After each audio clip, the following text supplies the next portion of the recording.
I'm Greg Gutfeld, along with Dagan McDowell, Geraldo Rivera, Will Kane, and evil Shannon Bream. It's the Five.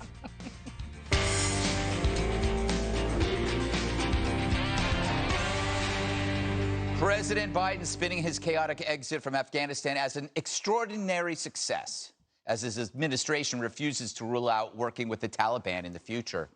Privately, administration officials say they're horrified over abandoning Americans.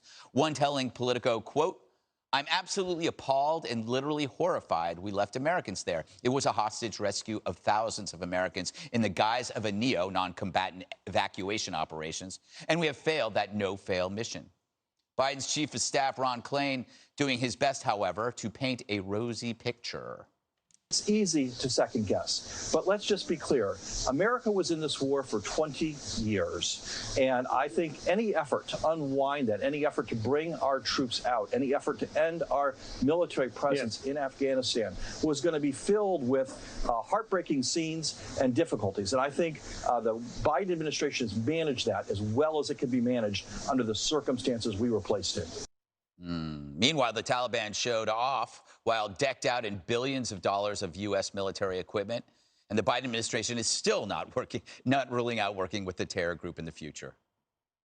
What is the Taliban? Are they now our frenemy? Are they our adversary? Are they our enemy? What are they? Well, it's hard to put a label on it. As far as our dealings with them at that airfield or in the past year or so, in war, you do what you must in order to reduce risk to mission and force, not what you necessarily want to do. Any possibility of coordination against ISIS-K with them? It's possible. Man, that was upbeat. All right, evil Shannon, thank you for taking the time out to come here. Good to be with you. So he calls it, President Biden calls it an extraordinary success. But you can only apply that phrase if you apply to a very narrow space, like getting at, like we got the plane in the air. That's it. Because if you incorporate the horrifying process and the loss of life, how can you say that? Well, groups also classifying it as an extraordinary success. China. Yeah. Russia, Iran. I mean, we have to be very cognizant of how this plays on the world stage, because clearly there are a number of people who are cheering, including other terror groups and the Taliban, saying this is a defeat of the U.S. But when you hear them say we did the best we could with the situation that we have, I looked at this letter that came out a couple of days ago from 90-some retired generals, admirals, other top military officials who say, you can't tell me that General Milley and that Secretary Austin thought this was the best plan ever. If they didn't fully push back against this president and say this was a terrible idea, they should resign, or they should resign now. People need some kind of accountability, because to say that, and they go back to the pivot of like it was time to leave. We all, almost everybody agrees on that. It's not about that. It's how we left. And if our military leaders really gave this president this advice and said this was the best scenario, then we need some answers. Yeah, they're continuing with the bait and switch. Nobody's debating the decision to leave. It was how it was pulled off, Will, which was, everybody agrees, was horrifying.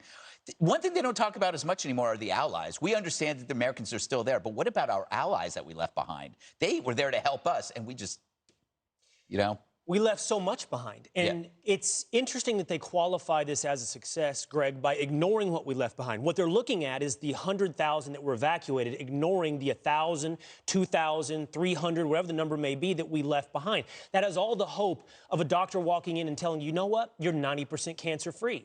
That's not an encouraging statement coming from your doctor. Brought to you, by the way, from the people with the same mindset that said, here's a mostly peaceful riot. They have a way not of seeing the silver lining, but of creating the silver lining. So I would suggest you ignore them.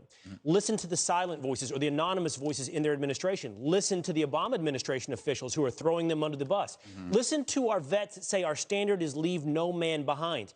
And more importantly, don't act like this is a catastrophe that you accidentally stepped into on the sidewalk. You created this catastrophe. It is your burden and your obligation to ensure that no American is left behind. There's no spinning, no lying, no creating a pseudo-reality out of that. They have the benefit, too, of that. It doesn't seem like the media are actively seeking out anonymous sources the way they did with Trump. There would be hundreds of them right now if this were Trump. Geraldo, speaking of allies being left behind, you had a serious issue with your past interpreter. Has there been any news, or? Here he is. That's him right next to me. That's Akbar Shinwari. He was 18 years old when we met him. That's your brother. He begged us to go to, it's Craig on the left. Yeah. But Akbar begged us to go with him you know, take him with us back in the Tora Bora days. He stayed with us the entire time, 12 assignments in Afghanistan. He's a wonderful guy. We were so worried about getting him out, but Fox News did an excellent job under Jay Wallace's leadership. We really got virtually all of our people out. And many of the other networks did the same. I mean, it is because it's news when things go badly. The fact that this went right and we got this dear friend out, and hopefully my family and I will sponsor him here in the United States. We look forward to his arrival here. But you know, they should move in with you, Geraldo. But I said that I will sponsor them. Either he'll live. I see a reality show. He'll live next door. Ooh, I see a reality show. But one point I want to make is that JFK, after the Bay of Pigs humiliation, when he took credit, said, "Victory has 100 fathers. Defeat is an orphan." And that's what you're seeing now. You're seeing, you know, let's laser focus on the thing we did right, getting the 120,000 people out like Akbar. And they did, you know, they did get it. It was one of the most magnificent airlifts in the history of the human race. What went badly, however, and we're going to live with it, it's going to stick in our craw, is watching these people who were savages and brutes and were our enemies strutting around wearing our clothes. I mean, it's going to be very, very difficult for us to bear. We're not programmed for it. But it is our new reality. You know, David, there's something that drives me crazy is that we keep saying that we have this, or the administration keeps saying we have this enormous leverage with the Taliban, you know, because we have these frozen assets or whatever they're referring to. But it feels like we're basically telling them to extort us. Like, we're actually being our own extortionists. We're saying, you know what, feel free to hamper the withdrawal until we give you money. That's kind of what we're saying. Go ahead. We're going to give you money if you enable us to get these people out.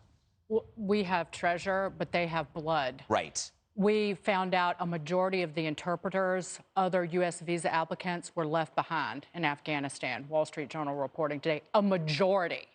And then we found out that at least 500 journalists from Radio Free Europe and Radio Liberty, among other government agencies, 500 journalists and their families were also left behind.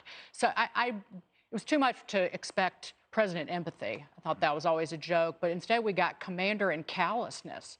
Biden and company and all of these Democrats have displayed a real total lack of respect and regard for the American people. It's the same rubes and rednecks and the flyover folks, but they are looking at, you know, they're dishing out Washington bio waste. They're looking at the American people and telling demonstrable lies over and over and over again. And anybody who has the capability of hearing and seeing knows that they're being lied to. And these, like yesterday, couldn't have gone better. And I think one of the reasons that General Milley and SecDef Austin only took 3 questions today is because they're trying to avoid being put in a situation where they have to either lie for the president or tell the American people the truth. And the most dangerous thing to me is Joe Biden clearly is acting like a one-term president. He doesn't give a damn, and it has scorched America. It has scorched Afghanistan. It's a scorched future because he won't be around when the next terror attack arrives on our shores. Also, just before we go, Ron Klain saying it's easy to second-guess. We should have been second-guessing more. We should have been first-guessing. We probably wouldn't have been in this mess if more people were engaged, and I'm including myself in that. You know, it was the absence of second guessing that let this unfold for so long and then end like this. I do think that leaks, though, it won't be the journalists going to the insiders. They're going to be, like, texting. You know, when one cockroach comes out, then that's when they all show up. But you were referring to the war itself, 20 years of lies that we averted our glance from. Exactly. And how often did we hear about friendly fire casualties and things, the ugly side of the war? Yeah. Second guessing a political candidate was one of the least vetted in American history as well. True. All right, coming up. President Biden accused of lying about Afghanistan over what he said in a leak. And there is a need, whether or not it is true, there is a need to project a different picture. That conversation raising big questions because President Biden has been saying nobody could have known the Afghan army would collapse. The White House not denying the report earlier today. Was the president in any way pushing a false narrative in that call with the Afghan president? think it's pretty clear. Again, I'm not going to go into details of a private conversation, but what we saw over the course of the last few months is a collapse in leadership. And that was happening even before Ghani left the country. What the president has conveyed repeatedly, privately, and publicly is you need to stand up and lead your country. All right, Dagan, so a conversation that they felt the perception was not good, that there were real problems with Afghanistan and their ability to stand up against the Taliban, but we couldn't have foreseen this. So how does that all calculate for you?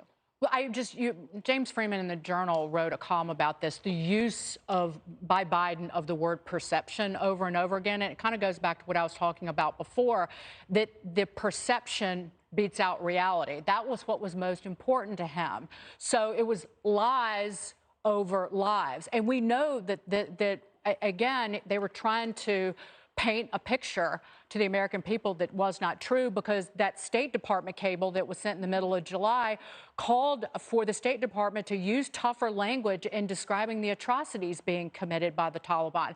And just bear with me. I have a whole theory about this. So I think the whole planning for this withdrawal, if you could actually call it that, started with the end result. Joe Biden, on the 20th anniversary of September 11th, wanted to have a one-man ticker tape parade. It was a publicity stunt, and they not literally, figuratively, wrote the speech for that day before the withdrawal even began. It was all about getting the troops out. Why did they start the troop withdrawal before civilians, before our allies and friends, before even the diplomats in the country? So they were doing it backwards. They were letting the end dictate the path of getting out. All it mattered was the troops on the ground. And right now, because, again, they think the American people are stupid, they're trying to put Vaseline on the lens of history, thinking that, oh, it'll fade. Well, Geraldo, there have been some people who've gotten in trouble over phone calls before. How do you think this one's going to play? Well, I think that it is as innocuous as the Ukraine president phone call by President Trump. I'm not sure, because I want to give, the benefit of the doubt to the president, that he wasn't just spinning Ghani, trying to say, come on, buck up. However screwed up it is, however it's going down the toilet, let's show the world our best face, our strong face, because your troops need you, Mr. President, as they did. Evidence when he split with hundreds of millions of our taxpayer dollars, his army just collapsed on him. So I'm not sure. I withhold judgment against President Biden. I think it could have been him just spinning Ghani and trying to buck him up and get in there and fight. We also had reports that Ghani was worried about the optics. Well, that he was saying, I don't want you to start this mass evacuation. It sucks out the credibility or the confidence in our forces and our ability to get things done. So both sides seem to be a little bit worried about how this was playing out. When you were playing that clip, we all scoffed. Greg said, which side? I wondered when Jen Psaki was talking about a collapse in leadership if she was talking about the United States of America. When she said, stand up and lead your country, I hope she was saying that in the Oval Office, because that's what's missing. You may reserve judgment, Geraldo. I'll pick up your slack, and I will pass judgment. And I'm going to pick up where Dagan left off, because this is the big story to me. Sometimes we use words like spin or political optics or even lies sometimes, and I worry they're not even strong enough, because what's going on is we are creating a pseudo-reality. We're passing off on the American people a reality that does not exist. And it's not limited to this story. We have overplayed COVID fears far beyond what the rational fear is for the average human being out there. We have convinced people out there that unarmed black men are being gunned down in the streets by cops. And now we are suggesting that Afghanistan was a success. These are false realities. They're pseudo-realities. They do not exist. And the reason they're being passed off on the American people is to accumulate power for the one that is telling the lies. This story, it is very clear who would benefit from the lie. This is not reality. You're not saying on the police shootings they don't happen, but it's not this massive number. People will be stunned to find out what the real number is and what the circumstance is in most of that. People have no conception, Shannon. They don't. Vastly overestimated. Even conservatives watching, there's studies on this. Even conservatives watching think the number's in the thousands every year, when the number is in single digits. Yeah, and again, I mean, it's all about perception on this. Yeah, to quote Carl Bernstein, every day of the year last year and the year before, this is bigger than Watergate, right? You have to imagine. If you can remember, the last time you watched CNN, if this were Trump, they would have to be helicoptering therapy llamas into the set, because they would be passing out, choking on their tongues. This is I disagree with Rollo. This is bigger than the perfect.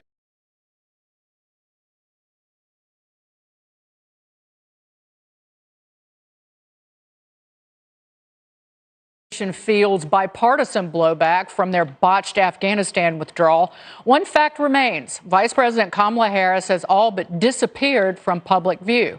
The second in command, who bragged about being the last person in the room, has hardly commented on the crisis, and that may be on purpose. Fox News contributor Joe Concha labeling Kamala Harris as the absentee VP by design, saying this, quote, "Since Harris took office, she has yet to hold even one formal solo press conference.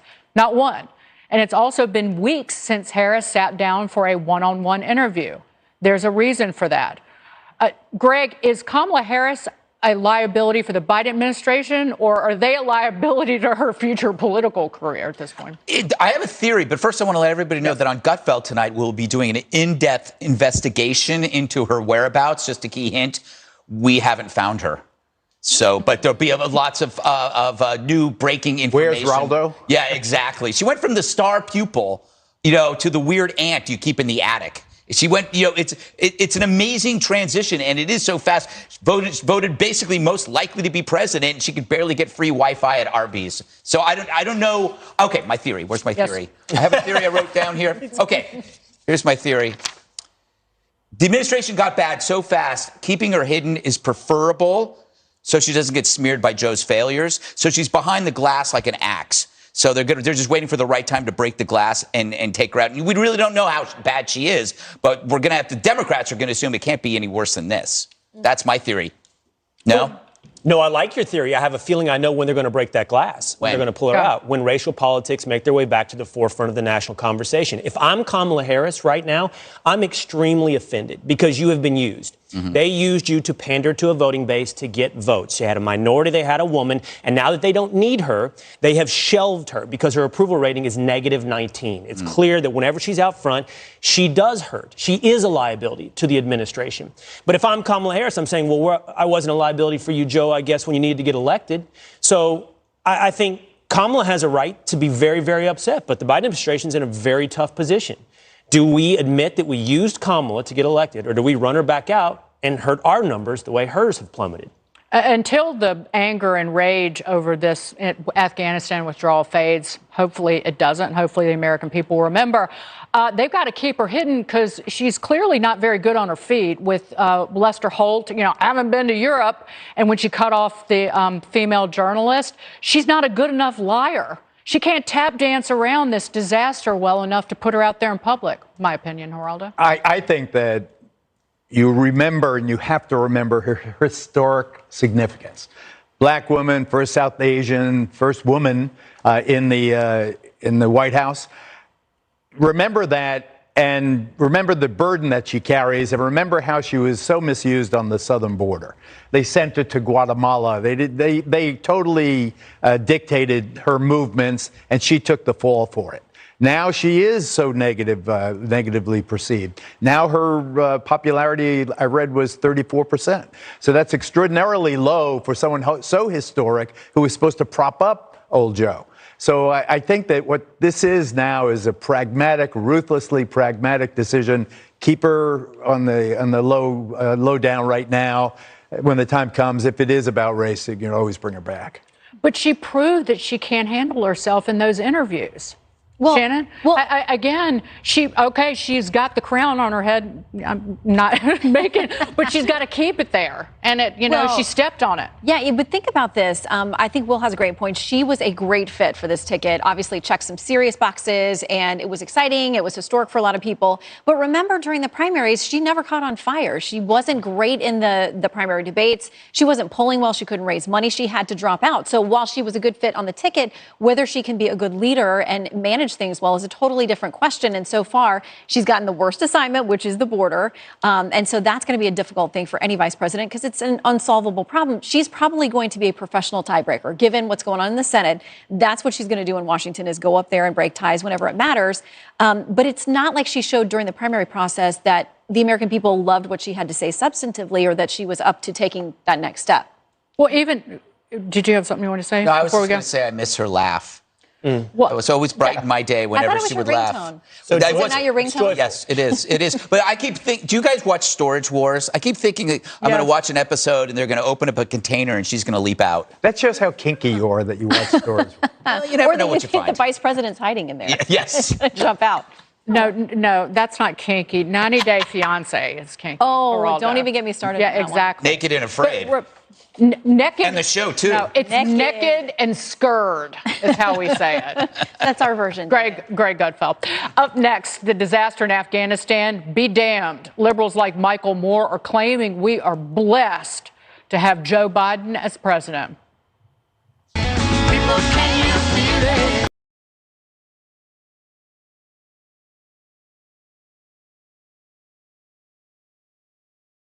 Welcome back. Despite an absolute disaster in Afghanistan, some Biden sycophants are actually praising the president after his speech yesterday.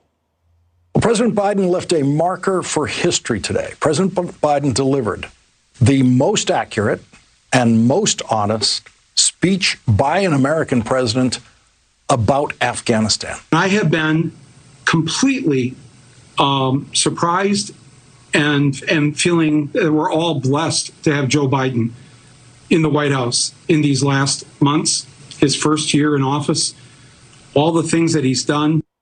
Geraldo, how do you look at that and come away, this situation over the past, 2 weeks, 2 months, and say, absolutely wonderful. Bravo, Joe Biden. Well, it's Michael Moore saying it. Well, it's not like it's the general public is saying it. And Michael Moore, who supported Bernie Sanders, very, very hard left. And to him, it's all about the result.